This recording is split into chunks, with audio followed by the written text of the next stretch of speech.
میری ہاتھ لکیروں میں، خوابوں کی تعبیروں میں،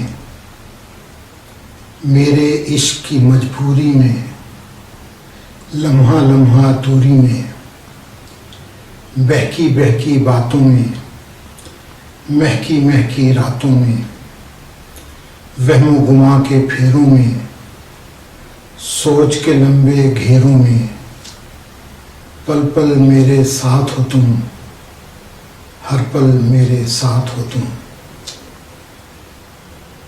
نظم کا یہ کچھ حصہ اسلام آباد میں مقیم ابھرتی ہوئی شاعرہ رخسانہ سحر کے مجموعہ کلام ہر پل میرے ساتھ ہو تم سے لیا گیا ہے۔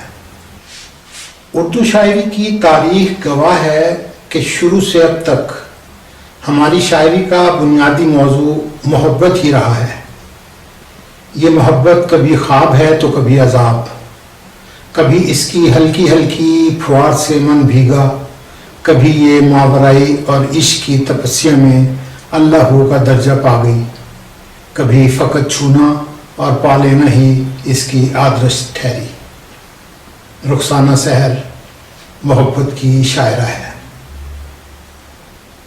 رخسانہ سحر کے شعری مجموعہ ہر پل میرے ساتھ ہو تم کے مندرجات کے حوالے سے رخسانہ سحر نے جو خود کلامیہ کیا ہے وہ اس میں لکھتی ہیں: محبت اور زندگی کا چولی دامن کا ساتھ ہے، میری زندگی کا محور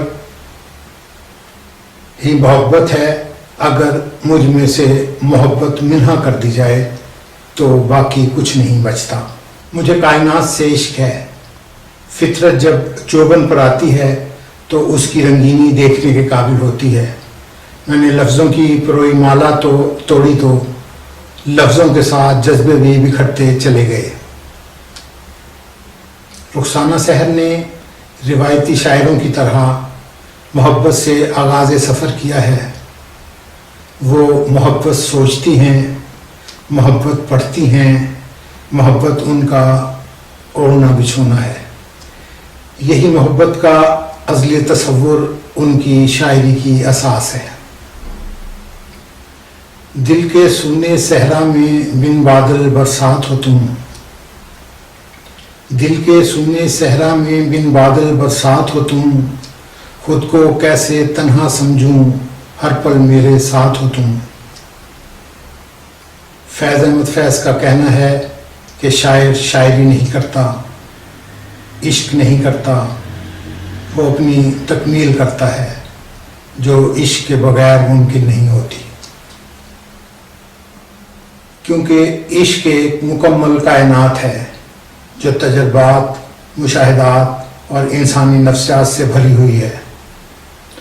عشق کرنے والا جس سے عشق کیا گیا ہو، اس کی وفا، اس کی بے وفائی، اس کے لب و لہجے، اس کی ادائے ناز، اپنی بے تابی اور بے چینی کے تجربات کو اپنے من میں سمو لیتا ہے تو اپنی تکمیل کی طرف بڑھتا ہے۔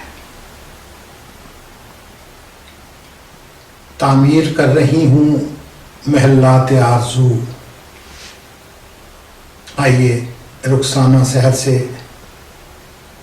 اسی مصرے پر کہی ہوئی غزل سنتے ہیں۔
رخسانہ سحر کے مجموعہ کلام کے بارے میں افتخار عارف کہتے ہیں کہ رخسانہ سحر کی شاعری دل کے احوال و واردات کے شعری بیان پر محبت کی یہ شاعری ہجر و وصال کے رومانوی موسموں سے عبارت ہے، جس میں خوشگوار یادوں اور دل نواز خوابوں کے درمیان گزاری ہوئی زندگی کے قرب سے جنم لینے والی سرشاری بھی ہے اور ہجر کی کوکھ سے جنم لینے والے ملال کا دکھ بھی۔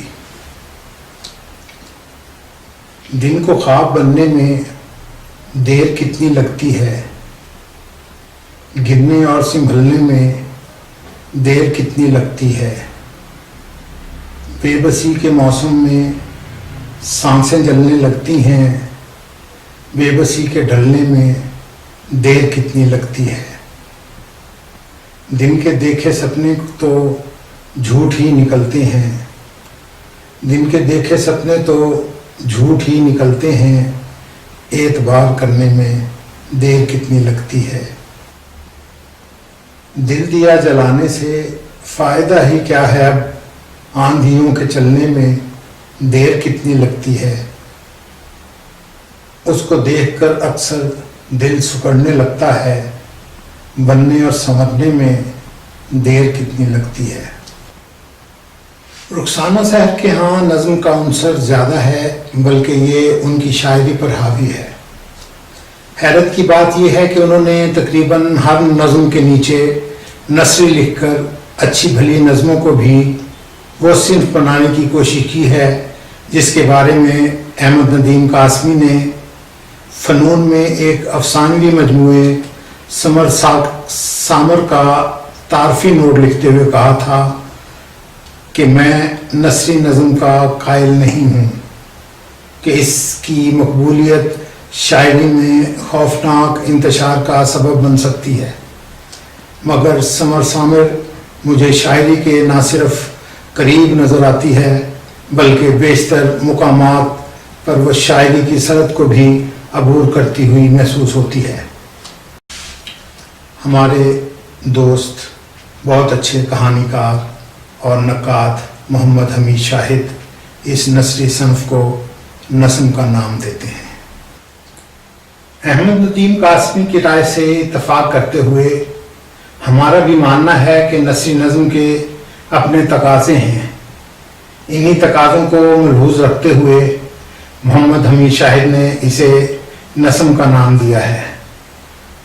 نثر لکھ کر اسے نثری نظم کا نام دینے سے بہتر ہے کہ نثر ہی لکھ لی جائے، کیونکہ اظہار ذات ہی کرنا ہے نا۔ رخسانہ سحر تو پھر بھی نثری نظم ہی لکھتی ہیں، ویسے انہیں نظم کی بجائے غزل کے اپنے مضبوط پہلو کی طرف زیادہ توجہ دینی چاہیے۔ کالم کے اختتام پر آئیے ان سے ایک غزل سنتے ہیں۔ محبت کے فسانے سے کہانی مانگ لیتے ہیں، محبت کے فسانے سے کہانی مانگ لیتے ہیں، نئے موسم سے کچھ یادیں پرانی مانگ لیتے ہیں۔ تیرے دم سے میری آنکھیں کبھی بنجر نہیں ہوتی، انہی آنکھوں میں عشقوں کی روانی مانگ لیتے ہیں۔ تمہیں لکھنے کی عادت ہے چلو کچھ مجھ پہ لکھ ڈالو، تمہیں لکھنے کی عادت ہے چلو کچھ مجھ پہ لکھ ڈالو، تمہارے دل کی سب باتیں زبانی مانگ لیتے ہیں۔ اور مکتا ہے، جوانی کی خطائیں تو سحر ہوتی نہیں بس میں، جوانی کی خطائیں تو سحر ہوتی نہیں بس میں، تو پھر جرم محبت کو جوانی مانگ۔